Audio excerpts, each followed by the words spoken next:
1990 దగ్గర నుంచి నగేష్ గారితో కలిసికట్టుగా ప్రయాణం చేస్తాం జరిగింది.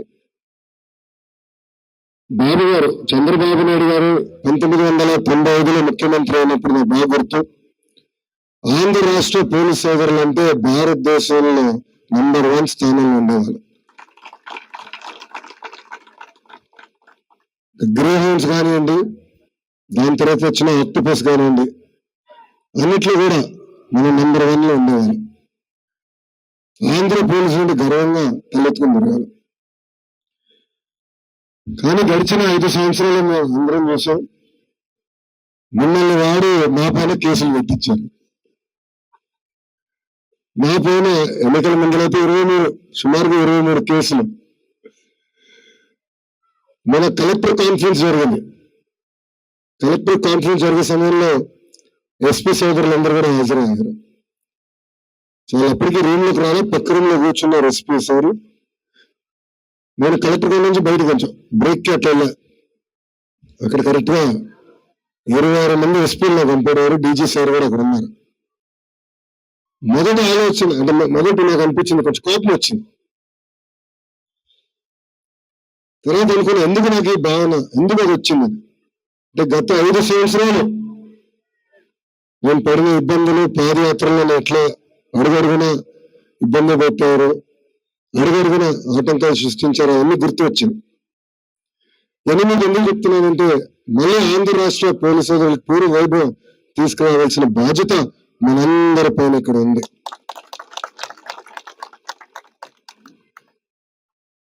పోలీసు సోదరులు అంటే నాకు చాలా గౌరవం. మీ పైన ఒక పవిత్రమైన బాధ్యత ఉంది. లా అండ్ ఆర్డర్ మెయింటైన్ చేస్తాం. చట్టం అనేది అందరికీ సమానంగా అమలు చేస్తాం. అంటే అధికారంలో ఉన్న వాళ్ళకి చట్టం చుట్టాల్లాగా మారకూడదు. అది ఇప్పుడు చాలా చాలా అవసరం.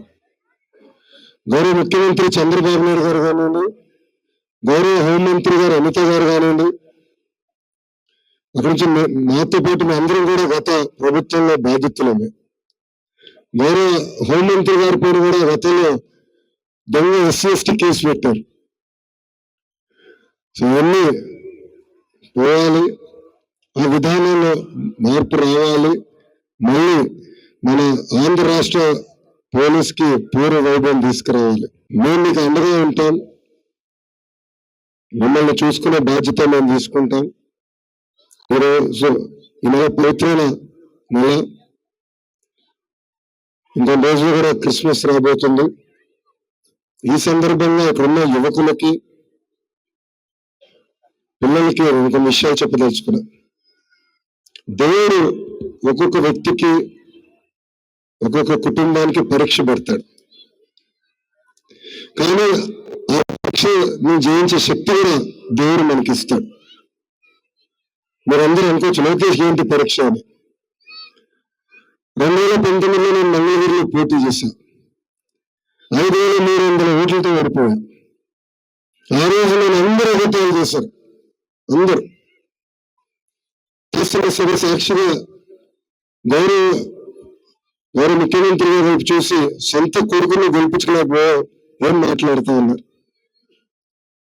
కానీ ఏ రోజైతే నేను ఓడిపోయిన ఒక సవాలుగా నేను తీసుకున్నా. ఓటు మీదతో నేను భయపడలా, పారిపోలా, మంగళగిరిలో కష్టపడ్డా, మీ మనసు నేను గెలుచుకున్నాను. మంగళగిరిలో కంచుకోట చేశాను.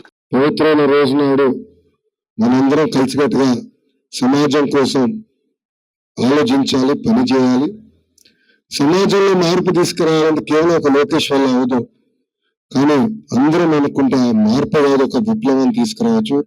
అదే మన జరిగిన 2024 ఎన్నికల్లో మనందరం కలిసి సాధించామని ఈ సభాముఖం మీ అందరూ తెలుపుకుంటూ, గతంలో చెప్పినట్లు పోలీస్ సోదరులకి నేను అండగా నిలబడతాను. మీరు గతంలో పడిన ఇబ్బందులు నాకు తెలుసు, అది మీరు జరగకుండా చూసుకోవాల్సిన బాధ్యత ప్రతిగా నా పైన ఉంది. ఎందుకంటే పాదయాత్ర చేసినప్పుడు నాకు అండగా నిలబడిన పోలీస్ సోదరులు, భీమవరంలో నా పైన సోడా బాటిల్స్ విసిరేస్తే పోలీస్ సోదరులు ఆ రోజు గట్టిగా నిలబడ్డారు. వాళ్ళు నన్ను పక్కన కూడా తీసుకెళ్తాం జరిగింది. సో ఇవన్నీ మనసులో పెట్టుకుంటా, మిమ్మల్ని గుర్తు పెట్టుకుంటా. ప్రత్యేక మన బెటాలియన్కి వచ్చేవాళ్ళ నేను ఎప్పుడు మర్చిపోలేను. ఎందుకంటున్నానంటే మీకు వేరే రాష్ట్రంలో డ్యూటీ వేస్తారు. జనరల్గా ఎలక్షన్ డ్యూటీ వేస్తే పక్క రాష్ట్రం వెళ్ళాలి, ఎందుకు పోవాలంటే మీరు యుద్ధం చేశారు. ఎలక్షన్ కమిషన్తో యుద్ధం చేశారు, నాతో యుద్ధం చేశారు, నా ఆఫీస్తో యుద్ధం చేశారు. చివరికి బస్సు వేసుకుని తిరిగి వచ్చి మీరు అనుకుంటే నాకే మీరు అందరూ ఓటు వేశారు.